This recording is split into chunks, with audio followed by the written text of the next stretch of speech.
ప్రభువైన యేసుక్రీస్తు నామములో మరొకసారి అందరికీ కూడా హృదయపూర్వక వందనాలు తెలియజేస్తూ దేవుని యొక్క వాక్యమునకు ప్రేమతో మిమ్మల్ని అందరినీ కూడా ఆహ్వానిస్తున్నాం. రండి, ఈ ఉదయకాల సమయంలో దేవుని యొక్క వాక్యాన్ని మనము సమృద్ధిగా నేర్చుకుందాము. కీర్తనల గ్రంథము 66వ అధ్యాయము 12వ వచనం దగ్గరికి మనం వెళ్దాము. నరులు మా నెత్తి మీద ఎక్కునట్లు చేసితివి, మేము నిప్పులలోనూ నీళ్లలోనూ పడితిమి, అయినను ఈ మాట గట్టిగా పట్టుకుందాం, నీవు సమృద్ధి గల చోటికి మమ్ము రప్పించి ఉన్నావు. అందరం చెప్దాము, నీవు మమ్ము సమృద్ధి గల చోటికి రప్పించి ఉన్నావు. హల్లెలూయా. ప్రియమైన దేవుని బిడ్డలారా, కీర్తనకారుడు చెప్తూ ఉన్నాడు, నెత్తి మీదకి అనగా బాధలు, నిప్పులు అనగా బాధలు, ఎంతోమంది శత్రువులు, ఎన్నో సమస్యలు, ఎన్నో ఆటంకాలు, ఎన్నో ఇబ్బందులు, తన యొక్క జీవితంలో ఎన్నో కష్టాలు, ఎన్నో పరిస్థితులు తన మీదకి వచ్చేసినాయి అంట. నెత్తి మీదకి అంటే మనం కూడా అంటాం కదా, ఏందో వాళ్ళు చేసిన పని నా నెత్తి మీదకి వచ్చింది, వాళ్ళు మాట్లాడిన నా నెత్తి మీదకి వచ్చింది, వాళ్ళు వెళ్ళినందుకు నా నెత్తి మీదకి వచ్చింది అంట. అంటే ఏంటంటే మన మీద ఆ భారం అనేది, ఆ సమస్య అనేది పడుతుంది అని అర్థము. ఇక్కడ దావీదు మీద అనేకమైనటువంటి సమస్యలు, శత్రువులు, బాధలు, ఇబ్బందులు, ఇరుకులు, ఎన్నో పరిస్థితులు దావీదు గారి మీదకి వచ్చినాయి అంట. అయినను దావీదుని దేవుడు ఎక్కడుంచాడంట? సమృద్ధి గల చోటికి రప్పించినాడంట. హల్లెలూయా. సమృద్ధి గల చోట దావీదుని స్థిరపరిచినట్లుగా మనం చూస్తూ ఉన్నాం. అవును, మన దేవుడు కూడా మన బాధలన్నిటి నుంచి మనల్ని విడిపించేటువంటి దేవుడు. మన యొక్క సమస్యల నుంచి, మన యొక్క రోగముల నుంచి, మన బాధలు, మన యొక్క ఇరుకు ఇబ్బందుల నుంచి మన కన్నీటిని తుడిచి సమృద్ధి గల చోట మనల్ని నిలవబెట్టేటువంటి దేవుడు. సమృద్ధి అని చాలా పదాలు, పర్యాయ పదాలతో చాలా పదాలు ఉంటాయి. అభివృద్ధి, సమృద్ధి, వర్ధిల్లుట, ఫలించుట, ఆశీర్వదించబట్ట, ఇట్లా రకరకాలుగా మనము పిలుస్తూ ఉంటాం. చాలా అంట వాటి పర్యాయ పదాలుగా పిలుస్తూ ఉంటాం. ఏది ఏమైనా మన దేవుడు సమృద్ధి చేసేటువంటి దేవుడు, సమృద్ధిని అనుగ్రహించే దేవుడు. ఎక్కడ పెట్టాడు?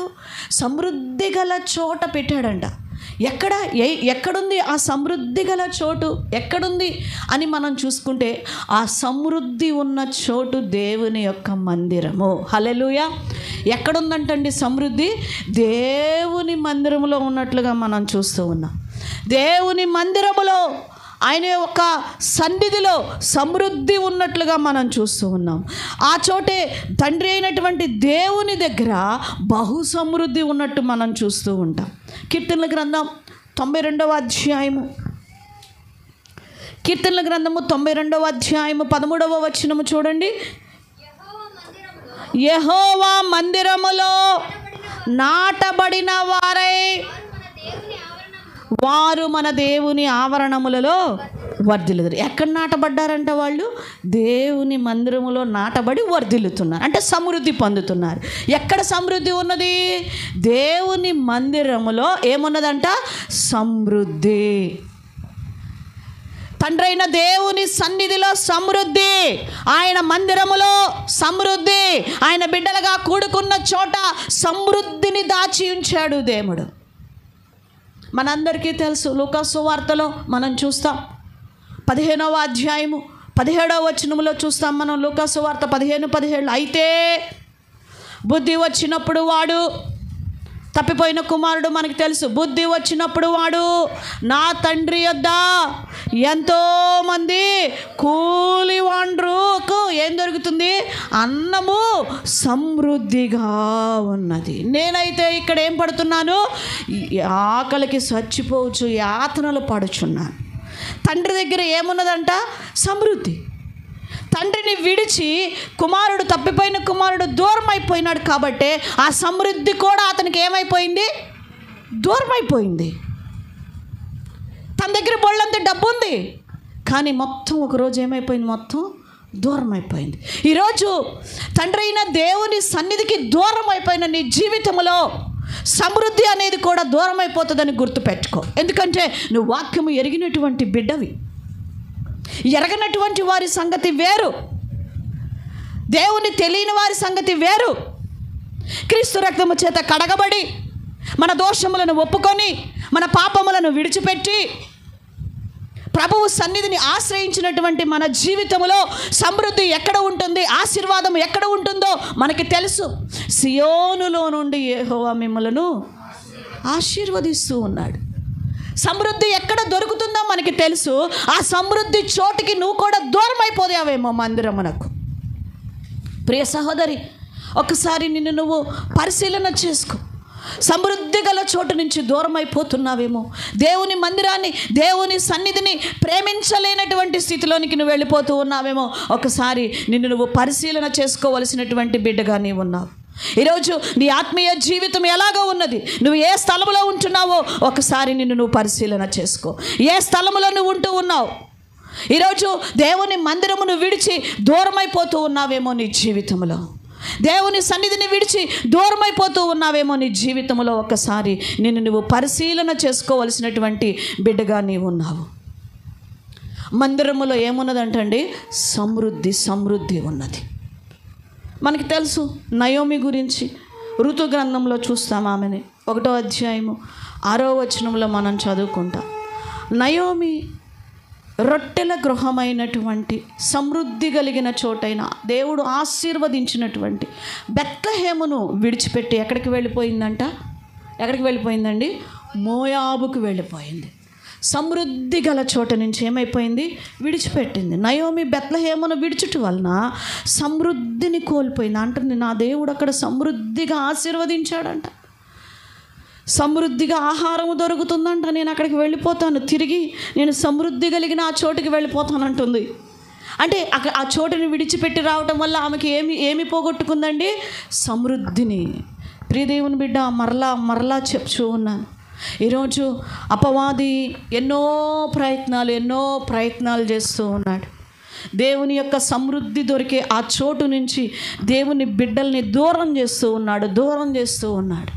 వాక్యము వినుట వలన హృదయము సరి చేసుకుంటూ మెత్తన చేయబడుతూ పాపములను విడిచిపెడుతూ ప్రభు ఆశీర్వాదాలను మనం పొందుకుంటూ ఉన్నాం.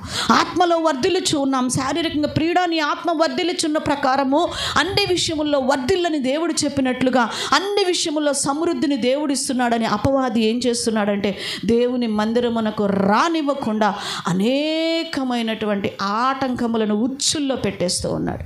గత రాత్రి ఉపవాస ప్రార్థనలో మేము వాక్యమును ధ్యానిస్తూ ఉన్నాం. దావీదు ఫిలిప్పీయుడైనటువంటి గొల్యాతుతో యుద్ధము చేయడానికి వెళ్ళేటప్పుడు నువ్వు బాలుడివి, నీ శక్తి లేదు, నీకు బలం లేదు అని చెప్తుండంటే దావీదు అంటూ ఉంటాడు, నా తండ్రి మందలో కాయుచూ ఉండగా ఎలుగు వంటియు సింహమును వచ్చి గొర్రె పిల్లని ఏం చేస్తుంది? పట్టుకెళ్ళిపోదు. ఎలుగు వంటి కామమునకు గుర్తు, వ్యభిచార జీవితానికి గుర్తు. ఈరోజు సింహము డంబమునకు, క్రూరత్వానికి, కఠినత్వానికి గుర్తు, ధనాపేక్ష.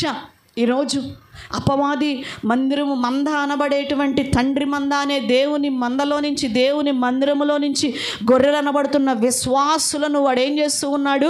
వ్యభిచార ఆత్మతో పాపమును హృదయముల్లో పెట్టేసి లాక్కెళుతూ ఉన్నాడు.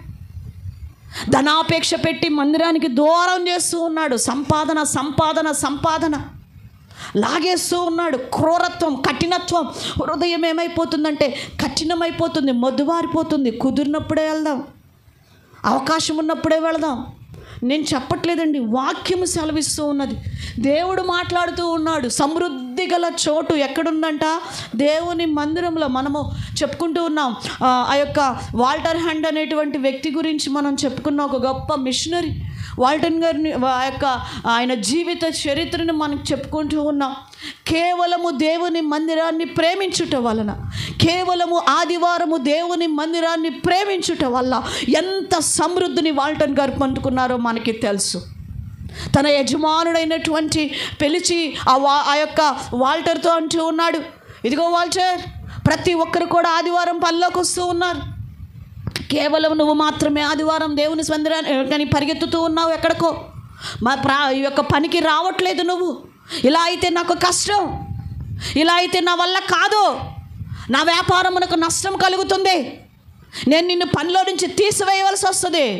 వాల్టర్ గారు అన్నారు, పర్వాలేదు, నన్ను పనిలో నుంచి తీసివేసినా పర్వాలేదు, నాకు తిండి లేకపోయినా పర్వాలేదు, ఆకలితో మేము అలమటించి చచ్చినా పర్వాలేదు, కానీ నేను మాత్రం నా దేవుని మందిరమునకు ఆదివారం వెళ్లకుండా ఉండలేనని గట్టిగా చెప్పేశాడండి. నా తండ్రి పని చేయకుండా, నా తండ్రి మందిరం, నా తండ్రి సన్నిధికి వెళ్లకుండా నేను ఉండలేను అని చెప్పేసని గట్టిగా చెప్పాడు. ఆ యజమానికి కోపం వచ్చి ఆ యొక్క జాబ్లో నుంచి అతన్ని తీసివేశాడు. అప్పటికే ఎన్నో అప్పులతో ఉన్నాడు వాల్టర్ గారు. కొన్ని అప్పులు, పరిస్థితులు, ఆర్థిక ఇబ్బందులను ఎదుర్కొంటూ ఉన్నాడు. తన భార్య ఇంటికి వచ్చినప్పుడు తన భార్య అడుగుతూ ఉన్నది, ఎందుకు అలాగ ఉన్నారు, ఏమైంది, అంత దుఃఖముఖంతో ఉన్నారేంటి, ఏం జరిగింది అంటే, యజమాని నన్ను ఆ ఉద్యోగంలో నుంచి తీసివేశాడు. ఏం తప్పు చేశారు మీరు, ఏం తప్పు చేశారు మీరు? అమ్మా, ఆదివారం మందిరమునకు వెళ్ళినందుకు, పని చేయకుండా ప్రార్థనకి వెళ్ళవద్దని, ఆదివారం కూడా పనికి రమ్మని చెప్పాడు యజమాని. అందుకు నేను కుదరదని చెప్పాను. ఎంత మంచి పని చేశారండి, ఎంత గొప్ప పని చేశారండి, ఎంత గొప్ప కార్యమండి అది. పర్వాలేదు, మనకు ఆ ఉద్యోగం పోయినా పర్వాలేదని. ఆ భార్య కూడా ఎంత చక్కగా నిలబడిందండి, ఎంత చక్కగా నిలబడింది. అంతే, అతనికి ఒక చక్కని ఆలోచన దేవుడు ఇచ్చాడు. కొన్ని దినాల తర్వాత పనిచేస్తూ ఉంటున్నప్పుడు, అతను పనిచేస్తున్న గుండు సూదుల దాంట్లో పనిచేస్తూ ఉంటాడు. ఆ సూది తనకి గుచ్చుకొని, ఆ యొక్క సూది గుచ్చుకొని తన యొక్క జీవితం పెయిన్గా అనిపించినప్పుడు, ఏంటిది ఇలాగా సూది ఇలా గుచ్చుకుంది అని అది చూసినప్పుడు తీసి, దానికి ఒక ఆలోచన, ఏంటి ఇలా ఉండటం వల్ల గుచ్చుకుంది, దీన్ని ఇలా తిప్పి ఇలా చేద్దామని ఒక ఆకారాన్ని చేశాడు. అదే సేఫ్టీ పిన్నిస్, మనం పెట్టుకునేటువంటి సేఫ్టీ పిన్నిస్ తయారు చేశాడు ఈ యొక్క వాల్టర్ హంట్ గారు. ఆ యొక్క ఆలోచన దేవుడు ఇచ్చాడండి. దేవుని కొరకు నిలబడినప్పుడు అది కొన్ని $1 మిలియన్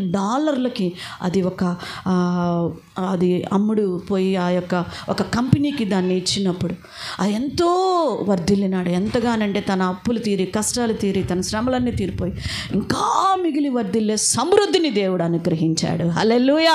ఈరోజు నీ జీవితంలో దేవుని మందిరములో సమృద్ధి ఉన్నదని నువ్వు గ్రహించు. ఆయన మందిరంలోనే సమృద్ధి, సమృద్ధి, సమృద్ధి, సమృద్ధి.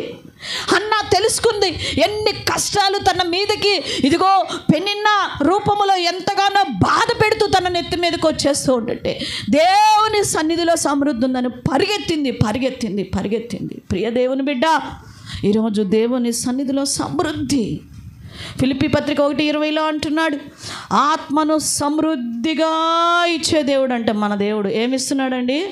సమృద్ధి కలిగినటువంటి ఆత్మనిస్తున్నాడు. మన దేవుడు ఒకటి అడిగితే 10 ఇచ్చేటువంటి దేవుడు. అడిగిన దానికంటే, ఊహించిన దానికంటే అత్యధికముగా చేయగలిగిన శక్తి కలిగిన దేవుడు అని ఎఫెసీ 3:20 దేవుని వాక్యం మనకు సెలవిస్తూ ఉన్నది. అలాంటి సమృద్ధి కలిగినటువంటి చోటు ఏం చోటు అంటండి? దేవుని యొక్క సన్నిధి, దేవుని మందిరం. మరి దేవుని మందిరానికి మేము వస్తున్నాం, సమృద్ధి కలిగినటువంటి ఆ చోటులోనికి మేము వస్తున్నాం. కానీ ఎందుకు మా జీవితంలో సమృద్ధిని అనుభవించలేకపోతున్నాం? ఎందుకు మా జీవితంలో ఆ యొక్క అభివృద్ధిని పొందలేకపోతూ ఉన్నాం? ఎందుకు మా జీవితంలో ఫలించలేకపోతున్నాం? సమృద్ధి కలిగిన ఆ మందిరంలోనికి మేము వస్తున్నాం కదా, సమృద్ధి కలిగిన ఆ చోటులోనికి మేము ఉన్నాము కదా, ఎందుకు ఆ సమృద్ధి మా జీవితంలో, మా కుటుంబంలో మేము పొందలేకపోతున్నామని ఒక ప్రశ్న మనల్ని వేస్తూ ఉంటుంది. ప్రియదేవుని బిడ్డ, నిజమే, ఈ సమృద్ధి గల చోటుకి రానివారు చాలామంది ఉన్నారు. అయితే ఈ సమృద్ధి గల చోటుకి వచ్చిన వారు వచ్చి కూడా ఆ సమృద్ధిని అనుభవించలేని వారిగా, ఫలింపు లేని వారిగా, అభివృద్ధి లేని వారిగానే జీవితాలు కొనసాగుతూ ఉన్నాయి. కారణం ఏంటి? ఎందుకు నువ్వు బహుగా అభివృద్ధి చెందలేకపోతున్నావు? ఎందుకు బహుగా సమృద్ధిని మన జీవితంలోనికి రావట్లేదు అని కనుక మనం చూసుకున్నట్లయితే, రండి దేవుని వాక్యం ఏం చెప్తుందో చూద్దాం. ఆదికాండం 41వ అధ్యాయం 51, 52 వచనాలను మనం చదువుకుందాం. అప్పుడు యోసేపు, దేవుడు నా సమస్త బాధను, నా తండ్రి ఇంటి వారిని అందరినీ నేను మర్చిపోవునట్లు చేసినని చెప్పి తన జ్యేష్ఠ కుమారునికి మనష్షే అని పేరు పెట్టెను. తరువాత అతడు నాకు బాధ కలిగిన దేశమందు దేవుడు నన్ను అభివృద్ధి పొందించునని చెప్పి రెండవ వానికి ఎఫ్రాయిం. ఏమండి, ఈ యొక్క యోసేపు జీవితంలో సమృద్ధిని మనం చూస్తూ ఉన్నాం, అభివృద్ధిని మనం చూస్తూ ఉన్నాం.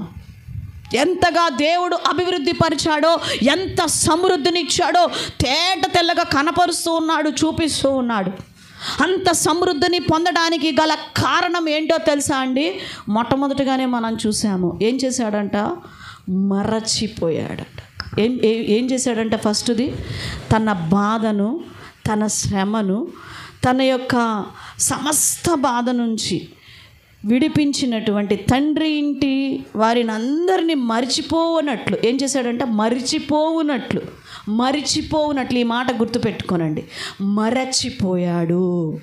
తన బాధను, తన శ్రమను, తన వెనకటి జీవితాన్ని ఏం చేశాడంట? మరచిపోయాడు. హల్లెలూయా. మరచిపోయాడు కాబట్టే దేవుడు తన జీవితంలో ఏమిచ్చాడండి? సమృద్ధినిచ్చాడు. హల్లెలూయా. ఈరోజు నీ జీవితంలో సమృద్ధి కలిగినటువంటి చోటులో నీవు ఉన్నప్పటికీ ఎందుకు నీ జీవితంలో, నీ కుటుంబంలో సమృద్ధి లేదు అంటే మర్చిపోవలసిన వాటిని నువ్వు మర్చిపోవట్లేదు, విడిచిపెట్టవలసిన వాటిని నువ్వు విడిచిపెట్టట్లేదు కనుక. ప్రియ సహోదరి, దేవుడు ఈరోజు చాలా స్పష్టంగా మనతో మాట్లాడుతూ ఉన్నాడు. మనం మర్చిపోకుండా అభివృద్ధి నీ జీవితంలో రాదు. మర్చిపోవాలట. చిన్న చిన్న పాపంలో ఒకప్పుడు చేసినటువంటి జీవితాన్ని మనం ఏం చేయాలంట? మర్చిపోవాలి. కొంతమంది మర్చిపోలే, గుర్తుకొస్తూ ఉంటాయి. తీపి గుర్తుల్లాగా గుర్తు చేసుకుంటూ ఉంటారు కొన్ని జీవితాలను, కొన్ని ఆ యొక్క క్రియలను, కొన్ని విషయాలని పదే పదే నెమరు వేసుకుంటూ ఉంటారు. పౌలు గారు అంటారు ఫిలిప్పీలకు రాసిన పత్రికలో 3వ అధ్యాయంలో 13-14 వచనాలు అంటాడు, వెనకున్నవి మరచి ముందున్న వాటి కొరకు వేగిరపడండి. వెనకున్నవి మర్చిపో. ఏం మర్చిపోవాలంట? వెనకున్నవి మర్చిపో. వెనక నీకేమున్నాయి? వెనకటి నీ జీవితంలో ఏముంది? వెనకటి నీ జీవితంలో ఏముంది? పేతురు గారి జీవితంలో మనకు తెలుసు, కత్తి దాచి పెట్టుకున్నాడు. వెనకటి జీవితంలో కత్తి ఉంది తన జీవితంలో. దుడుకు స్వభావం ఉంది తన జీవితంలో, తొందరపడి మాట్లాడే స్వభావము. ప్రియమైన దేవుని బిడ్డలారా, ఒక్కొక్కరి జీవితాల్లో ఒక్కొక్కరి బలహీనత, ఒక్కొక్క విధమైన వెనకటి జీవితం, వెనకటి చీకటి జీవితం, వెనకటి పాపపు జీవితం. ఈరోజు నువ్వు మరచిపో, దాన్ని విడిచిపెట్టు. ఆది కాండంలో మనం చూస్తాం 19వ అధ్యాయంలో, ఆది కాండం 19వ అధ్యాయము 26వ వచనములో మనం గమనించినట్లయితే, ఆది కాండం 19వ అధ్యాయము 26వ వచనం, అయితే లోతు భార్య అతని వెనక నుండి తిరిగి చూచి ఉప్పు స్తంభమాయెను. ఏమండి, లోతు కుటుంబము బయలుదేరింది. తన 2 పిల్లలను తీసుకొని వెళ్ళిపోతూ ఉన్నాడు. దేవదూత తనకు ఆజ్ఞాపించిన మాట ప్రకారము, ఇదిగో నువ్వు వెనక్కి తిరిగి చూడొద్దు, మరలా వెళ్ళిపో, ఈ సొదొమ గొమొర్రాను విడిచి వెళ్ళిపో, ఈ స్థలాన్ని విడిచిపెట్టి వెళ్ళిపో, ఎక్కడ వెనక్కి తిరిగి చూడొద్దు. ఇది శాపగ్రస్తమైన స్థలము. సొదొమ గొమొర్రా కామ వికార చేష్టలు కలిగినటువంటి స్థలము. పురుషులు పాపము చేసుకుంటున్నటువంటి భయంకరమైనటువంటి పాపిష్టి ఊరు, భయంకరమైన ధనాపేక్ష కలిగినటువంటిది. దీనివైపు మరలా నువ్వు వెనక్కి తిరిగి చూడొద్దు. ఒకప్పుడు ఇక్కడ ఉన్నావు లోతు, అబ్రహామును విడిచి వచ్చి ఇక్కడ ఉన్నావు, మంచిదే, కానీ ఇప్పుడు చెప్తున్నాం వెళ్ళిపో అని చెప్పగానే బయలుదేరారు. వెళ్ళిపోతూ ఉన్నారు. వెనక్కి తిరిగి చూడొద్దన్న దేవుని ఆజ్ఞను గట్టిగా పట్టుకొని తన 2 బిడ్డలను తీసుకొని లోతు ముందుకు వెళుతూ ఉన్నాడు. లోతు భార్య బయలుదేరుతూ ఉన్నది. సడన్గా ఆమె ఒక్కసారిగా మర్చిపోలేకపోయిందంట. దేన్నండి? సొదొమ గొమొర్రాని. ఒక్కసారి తన ఇంటిని మర్చిపోలేకపోయింది. తన ఇంటిలో మరి ఆ బిడ్డల మరి పెళ్లి కోసమని చేపించిన బంగారం ఉన్నదో మరి ఏమున్నదో నాకు తెలియదండి. తన 2 బిడ్డలకి పెళ్ళిళ్ళు కుదిరిని, ఆ విషయం మనకు తెలుసు, బైబిల్ చెప్తూ ఉన్నది. ఆ పెళ్లి కొరకు ఏమి సిద్ధపరిచిందో, ఏం కొనిందో, ఏం దాచిపెట్టిందో మనకి తెలీదు. అయితే ఒకప్పుడు జీవించిన సొదొమ గొమొర్రాలో జీవించిన ఆ సుఖవంతమైన ఆ విలాసవంతమైన ఆ జీవితాన్ని విడిచిపెట్టలేకపోయింది. ఎవరండి? లోతు భార్య. మర్చిపోలేకపోయింది. ఒక్కసారి చూద్దాం, మర్చిపోలేకపోతున్నాను, ఒక్కసారి అని తిరిగిందండి, అంతే. ఒక్కసారి మర్చిపోలేక తిరిగింది, అంతే. ఏమైపోయిందంట? పనికిరాని ఉప్పు స్తంభం అయిపోయింది. హల్లెలూయా. ఏ స్తంభం అండి? పనికిరాని ఉప్పు స్తంభము. పనికిరాని ఉప్పు స్తంభం. ఇంకెవరికి ప్రయోజనకరముగా ఆమె లేదు. ఎవరికి ఆమె తన జీవితంలో ఎవరికి ఆశీర్వాదకరంగా నిలబడలేకపోయింది. ఎవరికి ఆశీర్వాదకరంగా నిలబడలేకపోయింది. ప్రియ సహోదరి, ఈరోజు నువ్వు ఎలాగో ఉన్నావో ఒక్కసారి నువ్వు పరిశీలన చేసుకో. నిన్నటి దినాన దేవుని యొక్క సేవకులు, మన సెలా మినిస్ట్రీ సహవాస నాయకులు కూడా ఆ యొక్క మనకి వాక్యం, అనుదినాహారం వాక్యం పెడుతూ ఉంటారు, ఆడియో. అందులో కూడా చెప్తూ ఉన్నారు, ఉప్పు గురించి మాట్లాడుతూ ఉండటాన్ని మనం చూస్తూ ఉన్నాం. ఉప్పు గురించి మరి ఆ యొక్క వాక్యం, ఉప్పు మంచిదే కానీ ఉప్పు నిస్సారమైన ఎడల దాని వలన మీరు దానికి సారము కలుగజేతురా. ప్రియమైన దేవుని బిడ్డలారా, నిస్సారమైనటువంటి ఉప్పుకి మనము సారము కలుగజేయలేం. అంటే ఇక ఆమె జీవితం ఏమైపోయింది? నిస్సారమైపోయింది. అంటే ఎవ్వరికి ప్రయోజనకరము లేదు. ఈరోజు నీ జీవితంలో కూడా ప్రయోజనకరము లేని స్థితిలోనికి వెళ్ళిపోతావు. జాగ్రత్త. వెనకటి వాటిని నువ్వు మరిచిపోతే, వెనక జీవితాన్ని, వెనకున్నటువంటి ఆ పాప స్థితిని నువ్వు మరిచిపోకపోతే. మనకి తెలుసు, సంఖ్యాకాండంలో మరొకళ్ళని మనం చూస్తూ ఉంటాం. 11వ అధ్యాయము 5వ వచనంలో మరొకళ్ళు కనిపిస్తారు. అసలు వీళ్ళు మరిచిపోలేక, అసలు ఏమన్నా వెనక్కి తిరిగి చూసింది. వీళ్ళైతే మరిచిపోలేక గగ్గోలు పెట్టి ఏడుతున్నారంట. గగ్గోలు పెట్టి ఒకటే ఏడుతున్నారు. ఏదో బిడ్డను పోగొట్టుకున్నటువంటి తల్లి ఏడిచినట్టుగా ఏడుస్తున్నారు. చూడండి, 11:5లో చూస్తూ ఉంటాం సంఖ్యాకాండం.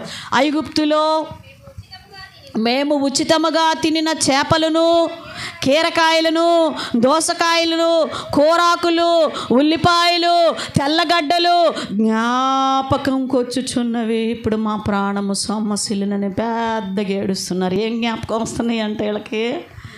ఐగుప్తు లోకమునకు గుర్తుగా, పాపమునకు గుర్తుగా బానిసత్వం. వీళ్ళు పడిన బానిసత్వం గుర్తు రావట్లేదా? వీళ్ళు పడిన కష్టాలు గుర్తు రాలేదు వాళ్ళకి. వాళ్ళు ఎంత హీనంగా ఆ యొక్క ఐగుప్తీయులు ఇశ్రాయేలీయుల్ని చూశారు, ఎంత హీనంగా బాధ పెట్టారు, వాళ్ళని శ్రమ పెట్టారు. గడ్డి ఇవ్వకుండా, ఏమీ ఇవ్వకుండా, రాళ్ల లెక్క తక్కువ కాకూడదని చెప్పేసని పనిష్మెంట్ల మీద పనిష్మెంట్లు ఇస్తూ ఎంత కష్టపెట్టారోనండి వాళ్ళని. అవన్నీ గుర్తు రావట్లేదంట వీళ్ళకి. ఏం గుర్తొస్తున్నాయి అంట? కూరాకులు, దోసకాయలు, కీరకాయలు, చేపలు, ఉల్లిపాయలు, తెల్లగడ్డలు గుర్తొస్తున్నాయి అంట. నీకేం గుర్తొస్తున్నాయో? పాత జీవితంలో ఏది మర్చిపోలేకపోతున్నావో? ఒకప్పుడు తిండికి ప్రాముఖ్యత ఇచ్చిన నీ జీవితంలో ఇప్పుడు అది మర్చిపోమని దేవుడు చెప్తూ ఉంటే దాన్ని ప్రేమించి ఈరోజు మందిరం మానేసిన వాళ్ళు ఎంతమంది ఉన్నారు? ఈ వాక్యం వింటున్న ప్రియ సహోదరి, సహోదరుడా, ఎన్ని ఆదివారాలు తిండిని ప్రేమించి దేవుని సన్నిధికి నువ్వు దూరం అయిపోయావు? ఏమి మర్చిపోలేకపోతూ ఉన్నావు నువ్వు? ఒక సేవకుడు ఇంటిలో పచ్చళ్ళ డబ్బాలు ఉన్నాయి. ఏంటి ఆ పచ్చళ్ళ డబ్బాలు దేనికి అంటే ఆదివారం ఉపయోగిస్తారంట. హల్లెలూయా. ఎప్పుడు? పరిచర్యకి వెళ్ళటానికి, ప్రార్థనకి వెళ్ళటానికి, దేవుని సేవకు వెళ్ళటానికి ఆ దినము కూరలు అన్నీ వండుకుంటూ ఉంటే టైం అయిపోతుందని సిద్ధపడి, ప్రార్థనతో సిద్ధపడి చక్కగా వెళ్ళిపోతారంట పరిచర్యకి. వచ్చి ఒక్క ముద్ద అన్నం వండుకొని అంత పచ్చడి వేసుకొని ఏం చేస్తారంట? వాళ్ళు తినేస్తున్నారు. హల్లెలూయా. మనకి ఆదివారం వచ్చేసరికి ఎన్ని గుర్తొస్తాయి? కూరాకులు, దోసకాయలు, కీరకాయలు కాదు కానీ చేపలు, మాంసం ముక్కలు గుర్తొస్తూ ఉంటాయి. ఏమండి? అన్నీ గుర్తొస్తూ ఉంటాయి. అబ్రహాం మోసాలు, రకరకాలే గుర్తొస్తూ ఉంటాయి. నువ్వు మర్చిపోలేకపోతున్నావా? దేవుని సన్నిధి కంటే వెనకున్న ఆ తిండిని నువ్వు మర్చిపోలేకపోతూ ఉన్నావా?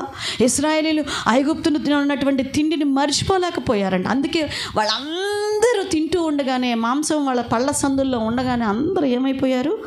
రాలిపోయారు, చచ్చిపోయారు. జాగ్రత్త. నువ్వేం మర్చిపోలేకపోతున్నావు? నీ పాపమును విడిచిపెట్టలేకపోతూ ఉన్నావా? ఒకప్పుడు నువ్వు ప్రేమించిన వ్యక్తులు మరలా గుర్తొస్తూ ఉన్నారా నీ జీవితంలో? దేవుణ్ణి ఎరిగి విడిచిపెట్టేశావు కదా, మరలా ఆ స్త్రీ ఎందుకు గుర్తొస్తుంది? మరలా ఆ పురుషుడు నీకు ఎందుకు గుర్తొస్తూ ఉన్నాడు? జాగ్రత్త, వెనక్కి మర్చిపో. అప్పుడే అభివృద్ధి, అప్పుడే సమృద్ధి గల చోటుకి నువ్వు వచ్చావు కరెక్టే, దేవుని మందిరంలోనికి వచ్చావు కరెక్టే, కానీ వెనక్కి ఏం చేయట్లేదంట, మర్చిపోవట్లా, జ్ఞాపకం చేసుకుంటున్నావు, పదే జ్ఞాపకం చేసుకుంటూ ఉన్నావు. వారి కడుపే వారికి దేవుడంట, ఫిలిప్పి 3:19 అంటూ ఉన్నాడు. మరొక వ్యక్తి మనం చూస్తాం, సమూయేలు మొదటి గ్రంథంలో మరొక వ్యక్తి కనిపిస్తుంటాడు. 28వ అధ్యాయము 9వ వచనంలో చూస్తూ ఉంటాం. 28:9 సమూయేలు మొదటి గ్రంథంలో చూస్తూ ఉంటాం. ఆ స్త్రీ, ఇదిగో సౌలు చేయించినది నీకు తెలిసినది కాదా? కర్ణపిశాచము గలవారిని, చిల్లంగి వారిని అతడు దేశములో ఉండకుండా నిర్మూలము చేసెను కదా.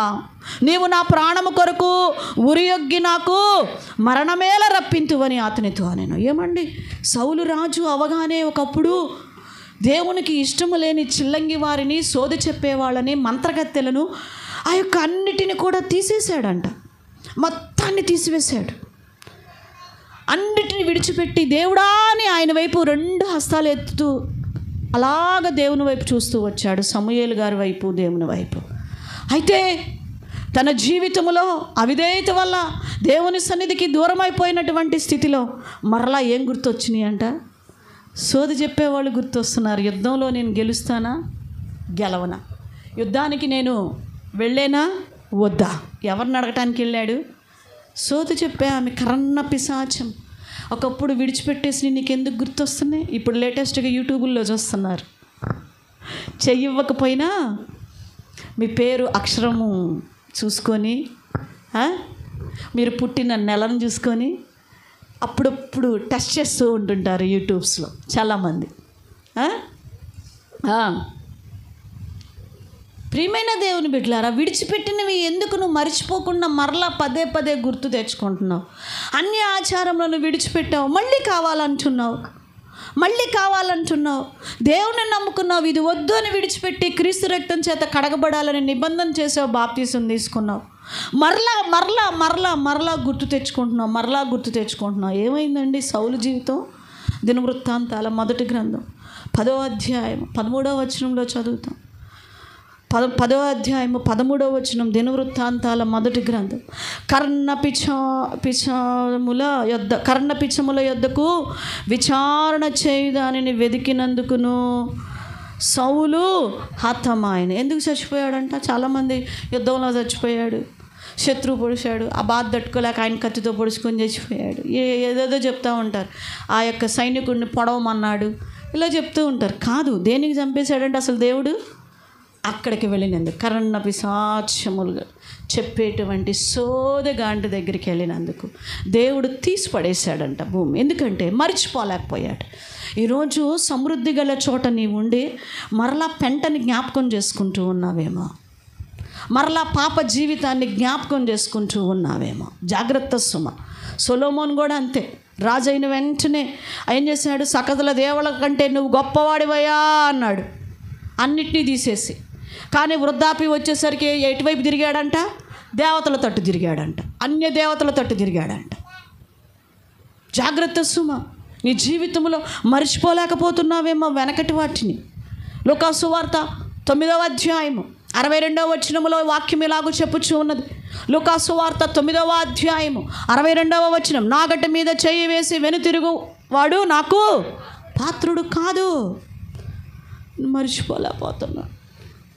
నేను మర్చిపోలేకపోతున్నాను. ఏం మర్చిపోలేకపోతున్నావు? మర్చిపో.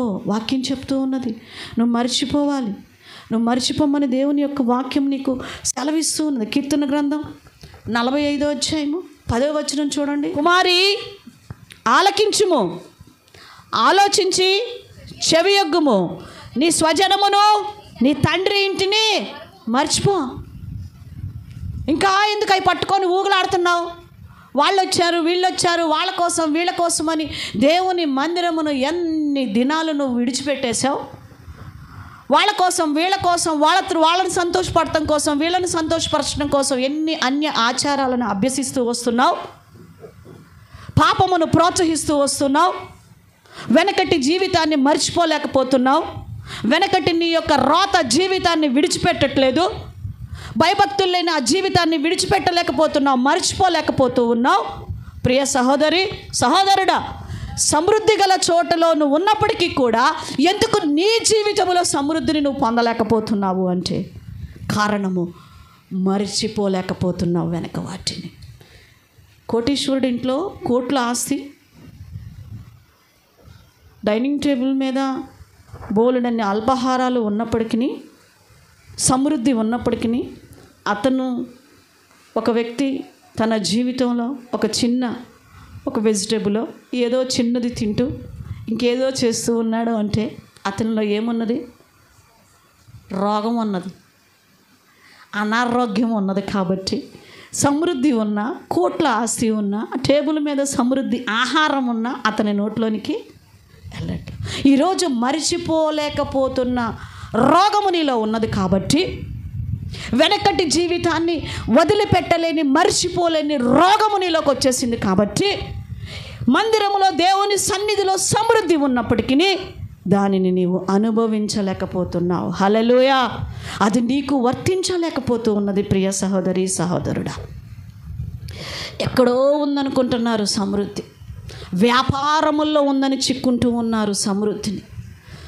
ఉద్యోగాల్లో సమృద్ధి, వ్యభిచారముతో సంపాదించే సమృద్ధి, స్నేహితుల మధ్య సమృద్ధి. వెళ్ళాడు కదండి తప్పిపోయిన కుమారుడు సమృద్ధిని, ఎంతో సంతోషాన్ని వెతుక్కుంటూ స్నేహితులతో వెళ్ళాడు.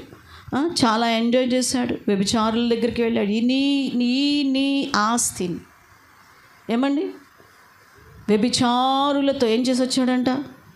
పాడు చేశాడు. ఎక్కడా లేదండి సమృద్ధి, ఎక్కడా లేదు.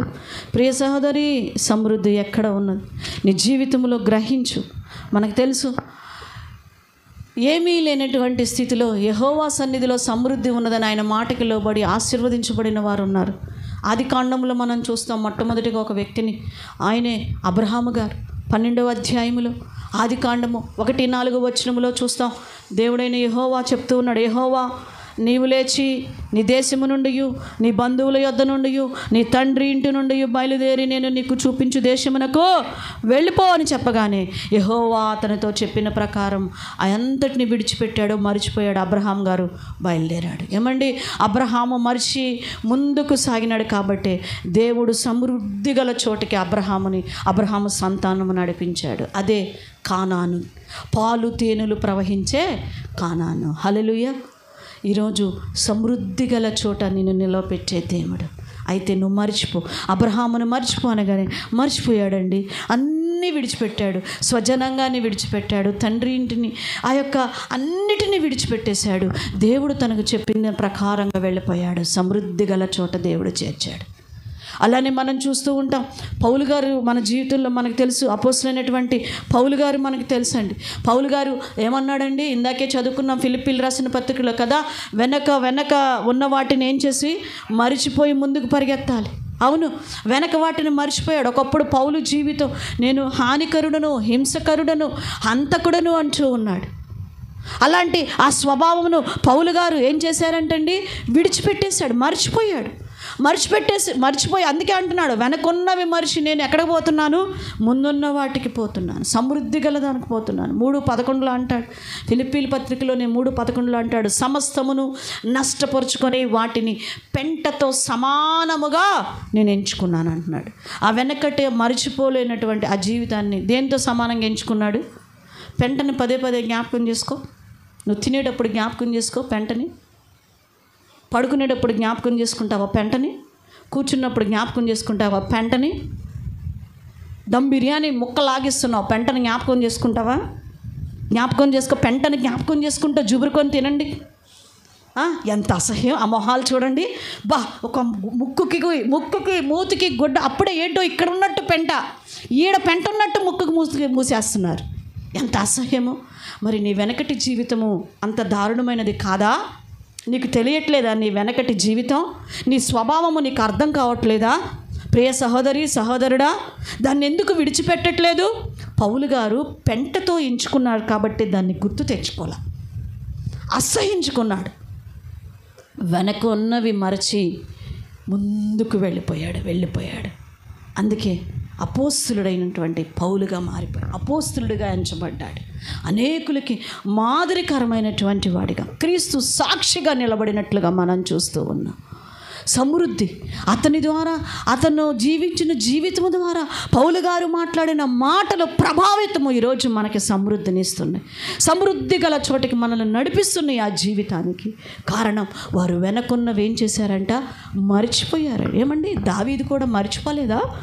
సమూయేలు 2వ గ్రంథంలో 12:13 అంటూ ఉంటాడు దావీదు, నేను పాపము చేసి తినని దావీదు నాతానుతో అనగా. ఏమండి, ఒప్పుకున్నాడు దావీదు కూడా. ఒకప్పుడు చేశాడు, బెత్షెబా దగ్గర వ్యతిరేకంగా పాపం చేశాడు. మరెన్నడూ ఆ పాపము తన జీవితంలోనికి జ్ఞాపకం చేసుకున్నాడా అండి? అబ్బా ఎంత బాగుంది అలాంటి పాపం, అలాంటిది ఇంకొకరి దగ్గర చేద్దామా, ఇంకొక స్త్రీతో వెళదామా, ఇంకొకరి దగ్గర పడుకుందామా అనుకున్నాడా అండి? లేదు. దావీదు కూడా అది మర్చిపోయాడు, దాన్ని సరిచేసుకున్నాడు. క్రమము చేయబడింది ఆ పాపం విషయంలో, సరిచేసుకొని క్రమపరచబడి మరి దేవుని సన్నిధిలో ముందుకు వెళ్ళిపోయాడు. కానీ వెనకటి ఆ పాప జీవితాన్ని నెమరు వేసుకుంటూ మరొక పాపములోనికి తను పడిపోలేదు. అందుకే దావీదు ఎక్కడికి వెళ్ళినా యెహోవా హస్తం అతనికి తోడుగా ఉండి సమృద్ధినిచ్చి, గొర్రెలు కాసుకునేవాడేంటి, చక్రవర్తి అవటం ఏంటి? ఏమండి, ఒక్కసారి ఆలోచించండి.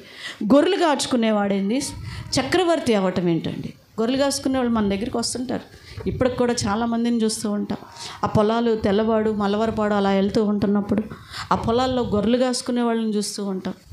ఎంత ఇదిగా కూర్చొని ఉంటారో పాపం, భేదగా వాళ్ళు ఆ గొర్రెలను కాసుకుంటూ. ఆయన ఎక్కడ, మోడీ గారి స్థానంలో ఉన్నోళ్ళు ఎక్కడ? ఒకసారి ఊహించండి. ఆ స్థానం నుంచి ఆ స్థానానికి దేవుడు తీసుకొని వెళ్ళాడు. దేవునికి మహిమ కలుగును గాక. హల్లెలూయా. కారణం వారి వెనకటి జీవితాన్ని ఏం చేశారంట? మర్చిపోయాడు. ఈరోజు యోసేపు చెప్తూ ఉన్నాడు, నా బాధను, నా కష్టాన్ని, నా దుఃఖమును మర్చిపోయేటట్లు చేశాడు దేవుడు. నా తండ్రి ఇంటి వారిని మర్చిపోయేట అంటే ఒకప్పుడు గుర్తు చేసుకుంటూ ఉన్నాడేమో, తన తండ్రి ఇంటి వారు, అయ్యో ఏంటి నా అన్నలు నన్ను ఇట్లా చేశారు అని మనసులో అనుకున్నాడో ఏమో నాకు తెలీదు. లేకపోతే నాకు గుర్తు వస్తున్నారు మా నాన్న, నాకు బాధ కలుగుతుంది, అయ్యో మా నాన్న నాకు దూరం అవటానికి మా అన్నలే కదా అనుకున్నాడేమో నాకు తెలియదు. మర్చిపోయాడు కాబట్టి తన అన్నలు ఎదురుపడగానే వారిని చూసి ఏడ్చాడంట.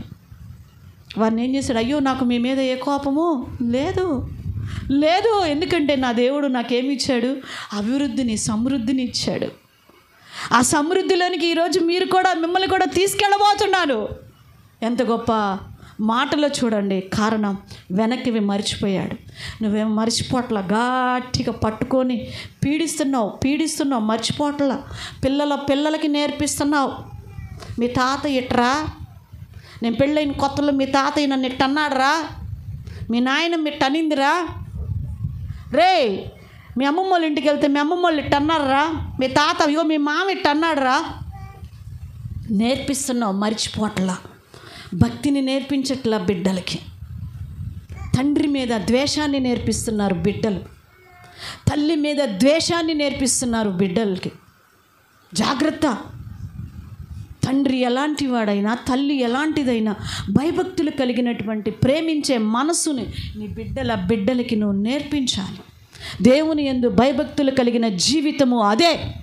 అంతేకాని ఇలాంటోడు మీ నాన్న, అలాంటిది మీ అమ్మ, అలాంటోళ్ళు మీ నాన్న తరపోళ్ళు, ఇలాంటోళ్ళు మీ అమ్మ తరపోళ్ళు నేర్పించకూడదు. ఏమి నేర్పిస్తున్నావు? నీకు బాధ కలిగిందా? మర్చిపో. నిన్ను అవమానపరిచారా? మర్చిపో. అదే కదా యోసేపు చేశాడు. ఈరోజు నువ్వు మర్చిపో, సమృద్ధిని దేవుడు నీకు ఇస్తాడు. సమృద్ధి గల చోట నిన్ను నిలవపెడతాడు.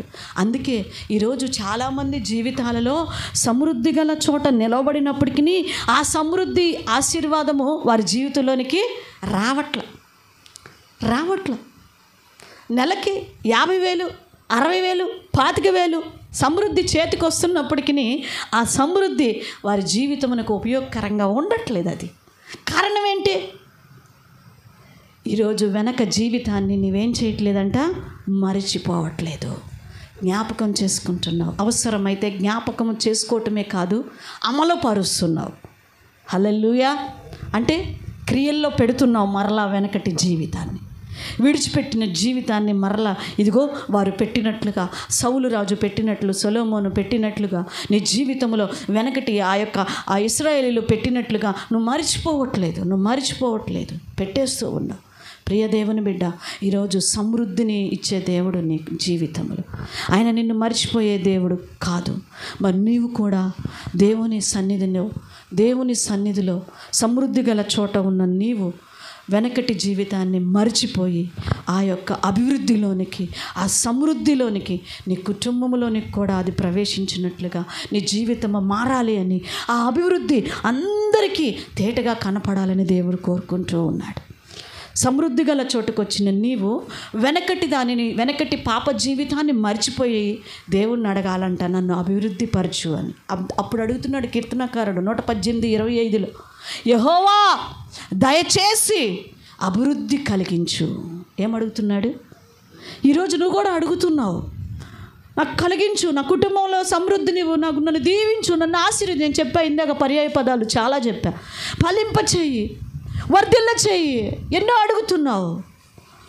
కానీ మర్చిపోయావా? వెనకటి దాన్ని మర్చిపోయావా? విడిచిపెట్టేసావా? విడిచిపెడితే సమృద్ధి గల చోటికి వచ్చి మళ్ళీ ఎక్కడో ఉండి నేను మర్చిపోయా, నేను విడిచిపెట్టా, నథింగ్.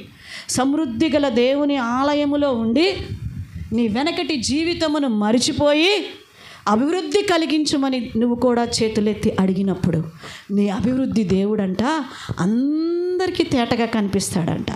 తిమోతీయులకి రాసిన ఈ మాట చదువుకుందాం. మొదటి పత్రిక 4వ అధ్యాయము 15వ వచనం. నీ అభివృద్ధి అందరికీ తేటగా కనబడు నిమిత్తము. ఏమవుతుందంట? నీ అభివృద్ధి అందరికీ ఎలా కనిపిస్తుందంట? అందరూ చూడగలుగుతారు. ఎప్పుడు సమృద్ధి గల దేవుని సన్నిధిలోకి వచ్చి నీ వెనకటి జీవితమును విడిచి మరచి నన్ను అభివృద్ధి పరచమని వెలుగెత్తి అడిగినప్పుడు ఆ సమృద్ధిని, ఆ అభివృద్ధిని నీ జీవితంలోనికి దేవుడు అనుమతించి అందరికీ అది తేటగా కనబడినట్లుగా దేవుడు నిన్ను, నీ కుటుంబాన్ని ఏం చేస్తూ ఉన్నాడంట? ఆశీర్వదిస్తూ ఉన్నాడు. హల్లెలూయా. ఈరోజు ఆ సమృద్ధి కలిగిన చోట్ల మనం ఉన్నాము. వెనకటిది ఏది మర్చిపోలేదో, ఏ కక్షల జీవితం, ఏ మాటల్ని, ఏ కోపాన్ని, ఏ పాపాన్ని, ఏ యొక్క గయాలితనాన్ని, ఏ అపవిత్ర జీవితాన్ని నువ్వు మర్చిపోలేక అలానే పట్టుకున్నావేమో. అడుగు దేవుడు సన్నిధిలో ఒప్పుకొని దాన్ని విడిచిపెట్టి మర్చిపోయి దాన్ని ఇక నుంచి నాకు జ్ఞాపకము రానియొద్దు. ఎందుకంటే ప్రభువారు చెప్తున్నాడు, తూర్పుకి పడమర ఎంత దూరమో నీ పాపములను నేను అంతా దూరపరిచాను అంటున్నాడు. దేవుడే దూరపరిస్తే నువ్వెందుకు జ్ఞాపకం చేసుకుంటున్నావు?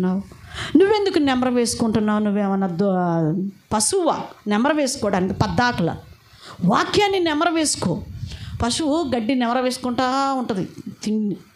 నువ్వేమో పాపాన్ని నెమర వేసుకుంటున్నావు, దేవుడేమో వాక్యాన్ని నెమర వేసుకోమంటున్నాడు. ఈరోజు మనం ఎలాగున్నాం? ఈరోజు సమృద్ధి గల చోటికి నీవు నన్ను నిలబెట్టి ఉన్నావు అంటున్నాడు. ఈరోజు మనందరం కూడా ఆ సమృద్ధి కలిగిన దేవుని సన్నిధిలోనికి మనం ప్రవేశించినట్లుగా ఈ లోకములో ఉండగానే అలాంటి సమృద్ధి కలిగిన జీవిత అనుభవంలోనికి మనము, మన కుటుంబాలు నడిపించబడునుగాక. ఆమేన్. మోకరించండి, ప్రార్థన చేసుకుందాం. దేవుని సన్నిధిలో మనల్ని మనము పరిశీలన చేసుకుంటూ ప్రార్థన చేసుకుందాం. ప్రార్థన చేసుకుందాం. మహాపరిశుద్ధుడా, ప్రేమగల మా తండ్రి, దయగల తండ్రి, నీకు స్తోత్రం అయ్యా. నరులు మా నెత్తి మీద ఎక్కునట్లు చేసేది, మేము నిప్పులలోను నీళ్లలోను పడితేమైనను నీవు సమృద్ధి గల చోటుకి మమ్మల్ని రప్పించారు ప్రభువా. మీకు వందనాలు. అవును, మా జీవితాల్లో సమృద్ధి కలిగిన చోటు నీ మందిరమే, నీ సన్నిధే నా ప్రభువా. దేవుని బిడ్డలతో కూడి నిన్ను ఆరాధించే ఈ స్థలంలో నాయన సమృద్ధిని మా కోసం సిద్ధపరిచావు నాయన. ఆ సమృద్ధి కలిగిన ఆ స్థలమును విడిచిపెట్టిన నాయన తప్పిపోయిన కుమారుడు తండ్రిని విడిచినప్పుడు సమృద్ధిని కోల్పోయాడు నాయన. నయోమి ఆ సమృద్ధిని కోల్పోయింది నా ప్రభువా. మేము అలాంటి స్థితిలో ఉండకూడదు. సమృద్ధి కలిగిన చోటులో నిలవపెట్టారు. ఆ సమృద్ధి మా జీవితంలో ఫలభరితముగా అభివృద్ధి పొందినట్లుగా వెనక జీవితాన్ని మర్చిపోయి నా ప్రభువా యోసేపు వలె మర్చిపోయినట్లుగా మా జీవితాల్లో, దావీదు వలె నా ప్రభువా మేము మర్చిపోవున్నట్లుగా, అబ్రహాము వలె మేము విడిచిపెట్టినట్లుగా మా జీవితాల్లో నాయన పౌలు గారి వలె పెంటతో సమానముగా ఎంచుకొని ముందుకు వెళ్ళటానికి సహాయం చేయండి. వాటిని మరలా గుర్తు తెచ్చుకొని లోకములో, పాపములో, శాపములో శాపగ్రస్తులుగా కానియొద్దు. సౌలు శాపగ్రస్తుడైనట్టు మా బ్రతుకుల్లో శాపగ్రస్తులను మేము కానియొద్దు ప్రభువా. మాకు సహాయమును దయచేయమని వేడుకుంటున్నాం. ఇజ్రాయేలీలో నాయన ఐగుప్తును మర్చిపోలేకపోయారు. లోతు భార్య సొదొమ గొమొర్రాని మర్చిపోలేకపోయింది. ఆ పాప జీవితాన్ని విడిచిపెట్టలేకపోయారు. వారి జీవితంలో సమృద్ధి అన్న మాట పక్కన పెడితే వారు నాశనమును కలిగిన వారిగా నాయన పతనమైపోయి ఎవరికి ప్రయోజనము లేని వారిగా వారి బ్రతుకుల్లో రాలిపోయారు ప్రభా. అలాగ మేము ఉండకూడదు. ఎందుకంటే మేము ఫలించి అభివృద్ధి పొందాలని మీ ఆశ. అలాంటి సమృద్ధి కలిగిన స్థలముల్లో నాయన సమృద్ధి కలిగిన నీ సన్నిధిలో మేము ఎదిగి వర్ధిల్లునట్లుగా మమ్మల్ని ఆశీర్వదించండి. మా పాత వెనకటి జీవితమును మర్చిపోవునట్లుగా, విడిచిపెట్టినట్లుగా మమ్మల్ని ఆశీర్వదించి బలపరిచి కృప చూపమని యేసు సర్వశక్తి కలిగిన నామములు స్తుతిస్తూ ప్రార్థిస్తున్నాం తండ్రి. ఆమేన్.